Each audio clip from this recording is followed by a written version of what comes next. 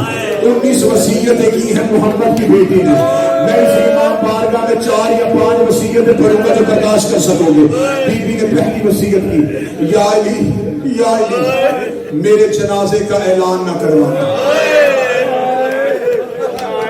یا علی میرا جنازہ آدھی رات کو اٹھانا، یا علی جب مدینے کے لوگ سو رہے ہوں میرا جنازہ اٹھا لینا، یا علی مجھے خاموشی سے دفن کر دینا، یا علی میری قبر کا نشان مٹا دینا، یا علی کوئی جنازے پہ آئے بھی تو اسے آنے نہ دینا۔ میں کیسے چھپاؤں، میں غلط پڑھوں، بی بی کا مجرم بنوں۔ زہرا نام لے لے کے کہتی رہی یہ لوگ میرے جنازے پہ نہ آئے۔ اتنا کہنا تھا علی کی آواز ہے یہ کریم باپ کی بیٹی، اے رحمت للعالمین والے کی بیٹی، تو نے نام لے کے جنازے سے کیوں کیا ہے؟ اللہ جانے کون شیعہ ہے جو جملہ سمجھے گا۔ بطور رو کے کہی یا علی انہیں میرے جنازے پہ نہ آنے دے۔ علی نے کہا بطور وجہ کیا ہے؟ رو کہی جب یہ میرے دروازے پہ آگ لے کے آئے تھے میری زینب دیکھ رہی تھی، میری زینب ان سے بڑا کر گئی ہے، میں زیادہ گوارا نہیں کرتی، یہ میرے جنازے کے بہانے آئے۔ میری زینب ڈر ڈر کے کہتی رہے اماں جنہوں نے تجھے مارا تھا وہ تیرے جنازے پہ یا علی یہ لوگ میرے جنازے پہ نہ، یا علی میرے بعد بنی کلاب میں شادی کرنا، یا علی اس بیوی کا نام میرے نام کے ساتھ ملتا ہو. یا علی اللہ اس میں سے بیٹا دے گا اس کا نام عباس رکھنا. یا علی جب عباس دنیا میں آئے اس کا ماتھا چوم کے کہنا اما زہرا سلام کرتے تھے. یا علی جب عباس چلنے کے قابل ہو جائے میں تبرکات والے صندوق میں وہ لباس رکھ کے جا رہی ہوں جو میں اپنے ہاتھوں سے اس لباس کا سیدھی رہی ہوں. جب پہلی بار میرا عباس میرے ہاتھ کا پہنا ہوا کرتا پہنتے میرے عباس کے بازو چوم کے کہنا ماں فاطمہ اجرت مانگتے تھے. عباس پوچھے لباس کی اجرت کیا ہے؟ عباس کا ہاتھ پکڑ کے اپنے سر پہ رکھ کے کہنا اما فاطمہ کہتی وعدہ کر میری زینب کی چادر سے میری بیٹیوں کے پردے کو کہیں نہ دیکھے. میرے بیٹیوں کے پردے کے لیے مجھے اللہ سے مانگا ہو. بس ختم کروں 1 یا 1.5 منٹ اور پڑھوں. مصلی پہ تھی محمد کے بیٹے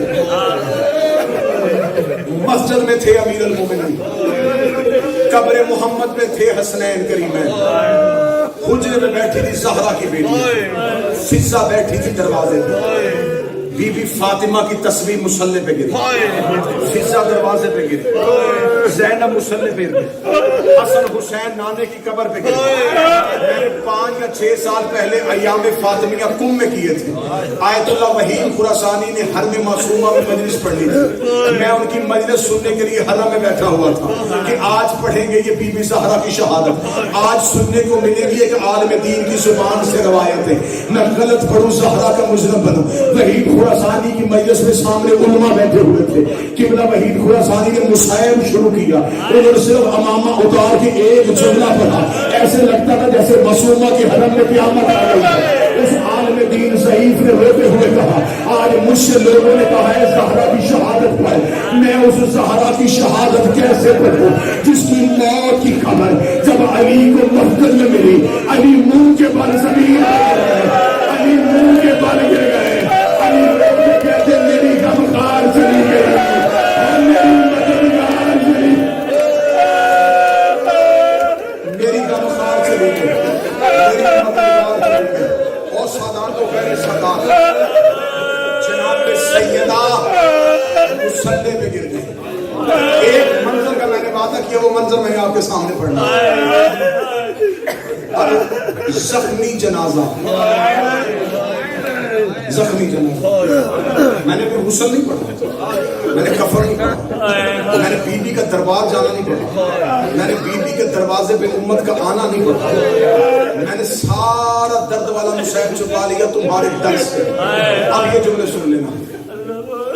جلا ہوا دروازہ گری ہوئی دیواریں گری ہوئی چھت اس گھر میں ایک حجرہ اس حجرے میں ایک زخمی جنازہ اس جنازے کے پاؤں میں بیٹھی 2 پردہ دار بیٹی اس جنازے کے سرہانے بیٹھا ہے ایک حسن بیٹا. اس حجرے کے دروازے کی دہلیز پہ گرا ہوا ہے کربلا کا غریب. اس گھر کے بیرونی دروازے پہ قبضہ تلوار پہ ماتھا رکھ کے بیٹھا امیر المومنین. امیر المومنین نے قبضہ تلوار سے اپنے سر کو اٹھایا. علی نے آدھی رات کو تارے کو طلوع ہوتا ہوا دیکھا. امیر المومنین نے تلوار زمین پہ رکھی.